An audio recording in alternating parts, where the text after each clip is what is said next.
I'm Chantal Mills. And I'm André and this is one of our episodes of Doggy Mythbusters. Yep. There are a lot of them out there, dog myths.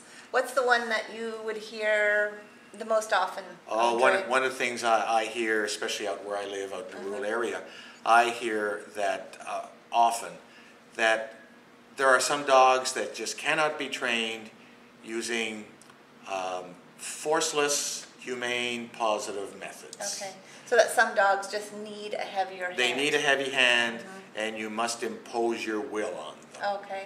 I hear that all the time now. Okay. Yeah. Huh. And of course, it's a myth. It's a myth. Not true. Exactly. It's not true at all. Yeah. It's just not true. I've got lots of practical examples where just the opposite is true, as a matter of fact. Some of these dogs that, let's say, might be labeled as aggressive, which is not great, by the way, but if they're labeled aggressive, some of these dogs would actually regress if treated with a heavy hand or with forceful type of techniques. That's been shown now. So it's really actually best to approach a dog in a much more positive fashion.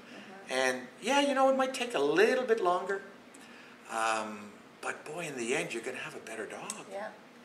And I think that there might be a misconception, maybe you agree with me with this, that you're either heavy-handed or you're way too soft. Oh, absolutely. Okay? That's a myth also, because I think that's where people get it wrong, is they think, well, this dog is a tough dog and a hard dog, so I really got to be tough with this dog, and so they don't see that there's another alternative. That's right, and when I'm saying force-free, that doesn't mean when I'm working with a dog like that, that we let the dog get away with stuff. Exactly. Absolutely not. Yeah. But what we do, instead of punishing a dog for doing something, we teach the dog to do something correct instead. And that way the dog gets to learn. Right. And the dog gets to bond way more closely and start trusting the handler. And as soon as you get that trust, it makes all the difference in the world. But your point is well taken. We do not let the dogs get away with stuff, of course. And in the true sense of punishment, there is punishment happening. Absolutely. In the sense that you want to stop behaviors, but the punishment, if it doesn't have to be cruel and hurtful, then we say it shouldn't have to be. That's right. As you said, in the clinical sense, by definition, punishment means when you do something to stop a behavior, when you want a behavior stopped. And you don't need to impose difficult things to help behavior stop. Yeah. You can do all kinds of things which are way more humane, which work better. Yes. Absolutely. And just giving a clear message to the dog without hurting him and without imposing your will. Yeah, and we've had many dogs where we teach the dogs different behaviors.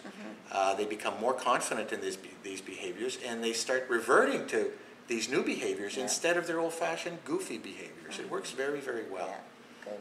And is long-lasting. Right. Which is really important. Right. It's not a quick fix. It's not a 20-minute fix.